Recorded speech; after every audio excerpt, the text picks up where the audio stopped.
สวัสดีค่ะและสำหรับวันนี้แม่อ้อมมีนิยายมาเสนอให้ทุกคนได้ฟังในชื่อเรื่องว่าดอกเบี้ยสวาทมัดใจมาเฟียถ้าแม่ยามนี้เธอรู้แล้วว่ากำลังจะเกิดอะไรหญิงสาวรีบใช้มือยันหน้าอกเปลือยเปล่าของเขานั้นออกอย่านะแล้วไม่ทันที่เธอจะได้พูดสิ่งใดต่อริมฝีปากหนาก็ประกบลงมาเขาบดเบียดริมฝีปากกับเธออย่างรุ่มร้อนหญิงสาวพยายามดิ้นหนีชายหนุ่มกลับใช้มืออีกข้างที่ยังว่างอยู่โอบรัดร่างบางของเธอเอาไว้อาการดิ้นคลุกคลักของเธอไปมาทำให้น้ำภายในอ่างจากุชชี่นั้นกระชอก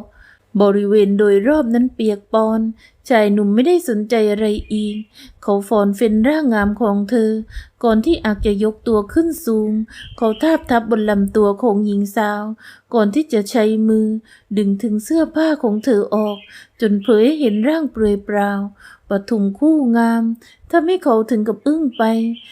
มันช่างดูเต่งตึงและงดงามนักชายหนุ่มฟ้อนเฟ้นมันหญิงสาวที่อ้าปากร้องออกมาทำให้เขาใช้มือปิดซับที่ริมฝีปากนั้นทำให้เธอไม่อาจมีเสียงเปิดออกได้อีกจนกระทั่งเสียงร้องนั้นหายไปเมื่อความวาบวามเข้ามาแทนที่เสียงครวญของเธอทำให้เขายิ้มออกมาชายหนุ่มที่บดเบียดริมฝีปากกับเธออีกครั้งความร้อนรุ่มภายในกายของเขาที่ถ่ายทอดออกมาสร้างความปรารถนาให้กับหญิงสาวด้วยเช่นกันบทเพลงพิศวาสภายในอ่างนั้นจึงเต็มไปด้วยความรู้สึกร้อนแรงยามนี้เขาลุกขึ้นจากอ่างจากุซซี่และอุ้มร่างของเธอขึ้นมาไว้ในอ้อมแขนผ้าขนหนูที่ถูกซับแค่เพียงเบาๆก่อนที่จะวางร่างของเธอไว้บนเตียงเธอจ้องมองเขายังรู้สึกเขินอายนักหญิงสาวที่พยายามหลบเลี่ยงชายหนุ่มกลับใช้ความเร็วทาบทับบนตัวเธอลงมาแล้วบทพิศวาสนั้นมันก็เริ่มขึ้นอย่างเร่าร้อนค่ำคืนของวันนั้นเสียงที่ได้ยินออกมาจากห้องมีเพียงแต่คำว่ายาและเสียงครวญจากปากของเธอทำได้เพียงแค่นั้นหญิงสาวที่ไร้ซึ่งประสบการณ์เธอมิอาจต้านทานแรงปรารถนาของชายหนุ่มได้เลยรุ่งเช้าของวันต่อมาเขายังกอดเธอแนบแน่นราวกับหมอนข้างบทพิศวาสที่ผ่านไปซ้ำแล้วซ้ำเล่านั้นมันสร้างความสุขสมให้แก่หัวใจของอักยิ่งนักเมื่อทุกสิ่งทุกอย่างจบสิ้นลงอักจ้องมองหยาดหยดบริสุทธิ์ของเธออย่างภาคภูมิใจ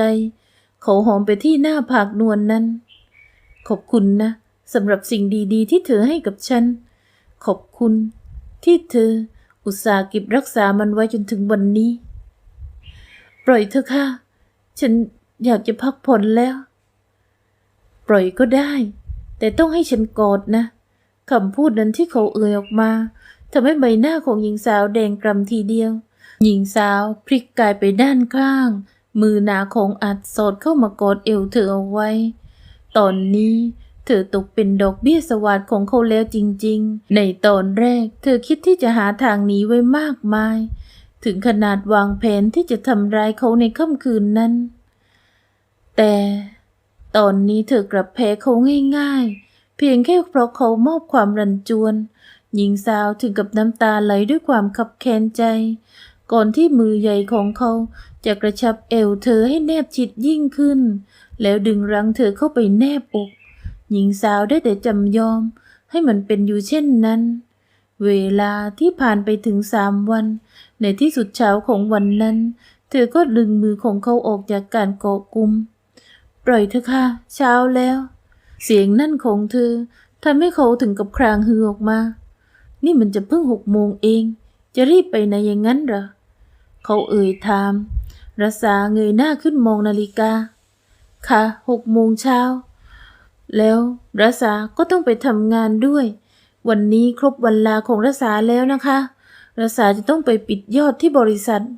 เสียงที่เธอพูดออกมาทำให้เขาถอนหายใจชายหนุ่มลุกขึ้นนั่งยังรู้สึกขัดใจนักคุณมาทำงานให้ผมแล้วนะยังจะต้องไปไหนอีกเสียงนั่นที่ฟังดูไม่พอใจของชายหนุ่มทำให้หญิงสาวหวาดกลัวเหลือเกินว่าเขาจะบังคับไม่ให้เธอออกไปทำงานหญิงสาว จึงลุกขึ้นไปแล้วโอบไหล่ชายหนุ่มอย่างออดอ้อนเธอคลอเคลียใบหน้ากับต้นแขนนั้นให้รัษาไปเถอะนะคะพอรัษาทำงานเสร็จรัษาจะรีบกลับมาหาคุณเธอพูดกับเขาด้วยน้ำเสียงอ่อนหวานทำให้ชายหนุ่มหันกลับมาคว้าตัวเธอเข้ามาอยู่ในอ้อมแขน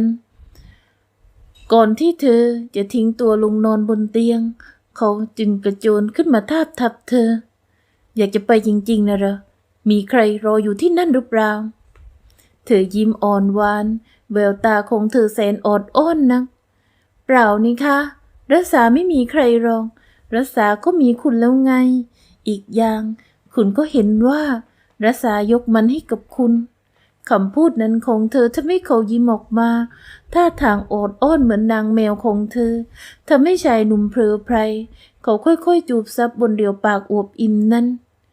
งั้นก่อนไปก็ขอมัดจำไว้ก่อนก็แล้วกันเขาพูดจบก็ฟอนเฟ้นร่างงาม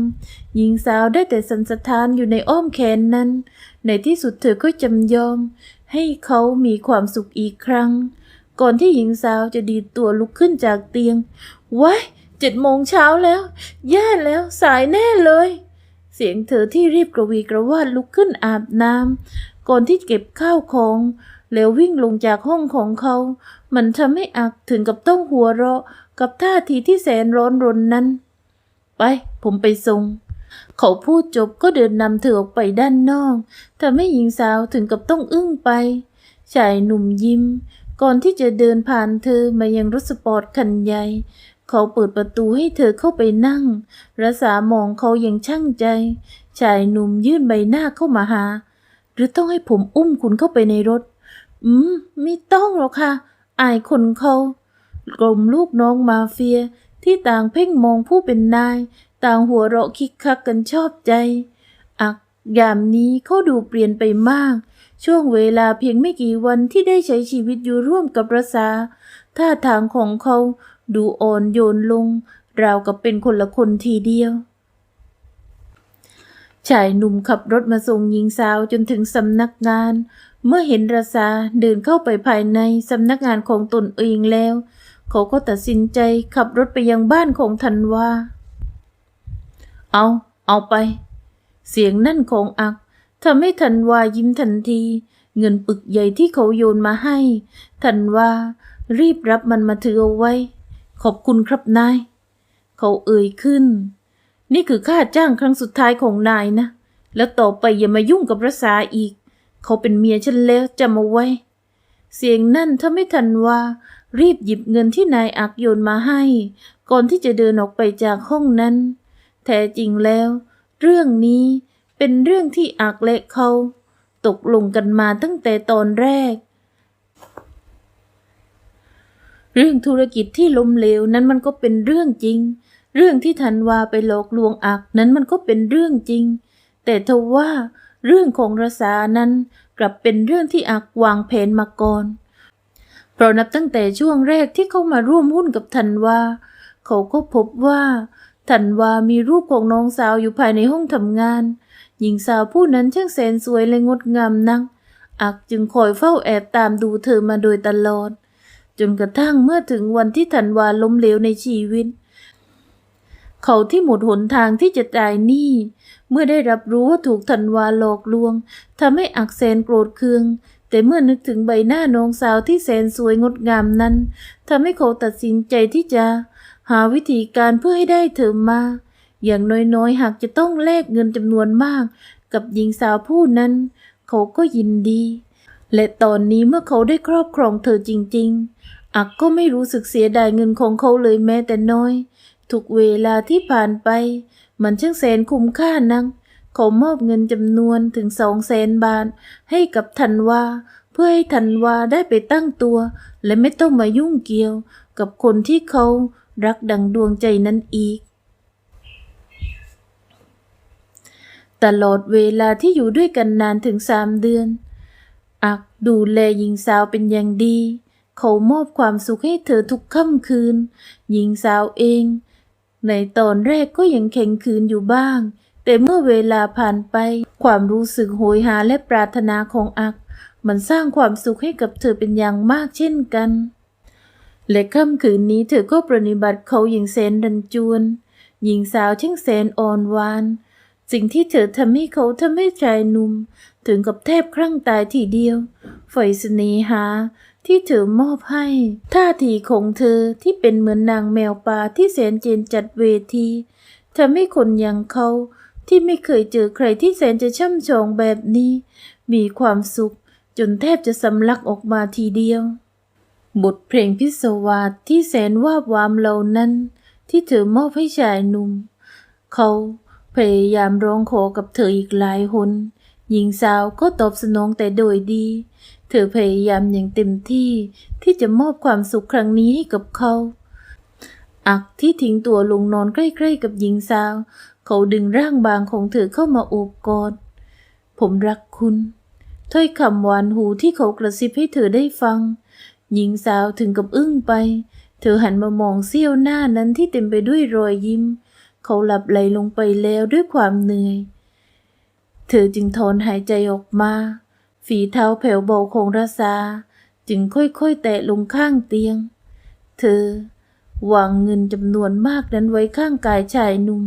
ก่อนที่จะลุกขึ้นไปหากระเป๋าเสื้อผ้าของตนเองแล้วเธอก็ออกไปจากบ้านหลังนั้นโดยที่อักเหมราชไม่ได้รู้สึกตัวเลยแม้แต่น้อยยามนี้ภายในหูของหญิงสาวยังคงได้ยินแต่คำนั้นเธอทบทวนมันซ้ำๆรักอย่างนั้นเหรอคุณจะรักนางบำเรอของคุณได้ยังไงกันเธอพูดเบาๆกับตนเองก่อนที่จะเดินออกไปโบกรถแท็กซี่แล้วก็เดินทางออกมาจากบ้านหลังนั้นด้วยหัวใจที่รู้สึกปวดร้าวไม่น้อยทีเดียวรักษาไปไหนทำไมที่ทำงานก็ไม่มีแกเอารักษาไปไว้ไหนเสียงของเขาที่ตะคอกธันวาออกมาทำให้ธันวาที่ถูกลูกน้องของอักเหมราชลากตัวมาต้องร้อนรนนักโถนายฉันไม่รู้เรื่องนี้นะฉันไม่รู้จริงๆฉันจะไปรู้ได้ยังไงล่ะรักษาไม่เคยบอกอะไรฉันเลยและที่สำคัญไม่ว่าฉันจะโทรไปหารักษากี่ครั้งมันก็ไม่เคยรับสายฉันมานานแล้วด้วยคำพูดนั้นของธันวามันบ่งบอกถึงการไม่ได้พูดปดทำให้อักขบกรามของตนเองแน่นทีเดียวเมียกูหายไปไหนออกตามหาให้ทั่วเสียงกำปนาตของเขาที่สั่งลูกน้องทำให้ทุกคนก็ร้อนรนเหล่าลูกน้องมาเฟียทั้งหลายรู้สึกเกรงขามนักเพราะนานแล้วที่อารมณ์ของอักไม่ได้รุนแรงขนาดนี้ความโกลาหลที่เกิดขึ้นภายในบ้านหลังใหญ่ทำให้ทุกคนที่อยู่ภายในบ้านหลังนั้นก็ต้องกระวีกระวาดแล้วออกตามหารักษาเสียให้ทั่วเป็นอะไรไปบอกอาได้ไหมรุจีอาของรักษาพยายามเฝ้าถามเพราะเมื่อตั้งแต่ที่รักษามาขออาศัยอยู่ก็เอาแต่นิ่งเงียบโดยตลอดเปล่าค่ะอารักษาแค่รู้สึกเหนื่อยหน่ายนะคำพูดนั้นของเธอก่อนที่จะหันไปยิ้มให้กับรุจีอย่างอ่อนๆรุจีที่อาศัยอยู่จังหวัดติดชายแดนพม่าเธอที่มาอยู่ที่นี่เพื่อต้องการความสงบนั้นบ้านของเธอก็แสนสงบสุขจริงๆเพราะมันติดอยู่กับภูเขาสูงทำให้บรรยากาศที่บ้านยามนี้รักษารู้สึกเหมือนราวกับว่าเธอกำลังได้พักผ่อนจริงๆหลังจากที่ต้องทำงานอย่างหนักมามากมายรวมถึงหลังจากที่ต้องใช้ร่างกายของตนเองไปกับการเป็นดอกเบี้ยสวรรค์ให้กับชายหนุ่มผู้นั้นชายคนที่เธอเคยคิดว่าเธอเกลียดแต่กลับกลายเป็นคนที่เธอรู้สึกคนึงหาเขาที่สุดในยามนี้รุจีไม่ได้ซักถามหลานสาวต่อเธอได้แต่นั่งเงียบๆอยู่ใกล้ๆรัษาหันมองใบหน้าที่เต็มไปด้วยริ้วรอยของวัยชรานั้นในที่สุดเธอก็ค่อยๆนอนลงบนตักของผู้เป็นอาจีว่าชีวิตของคนเราต้องการอะไรกันแน่คะคำถามนั้นของเธอทำให้รุจียิ้มออกมาว่าชีวิตของคนเราก็ต้องการแค่ความสุขเท่านั้นล่ะ อยากหาเงินเยอะก็เพื่อที่จะซื้อความสุขอยากมีข้าวของมากมาย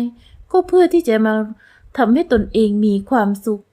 อยากมีความรักเยอะแยะไปก็เพื่อที่จะทำให้ตนเองมีความสุขอยากกินอาหารดีๆก็เพื่อที่จะทำให้อิ่มอย่างมีความสุขเท่านั้นใช่ไหมนั่นก็คือความสุขที่คนเราคอยตามหา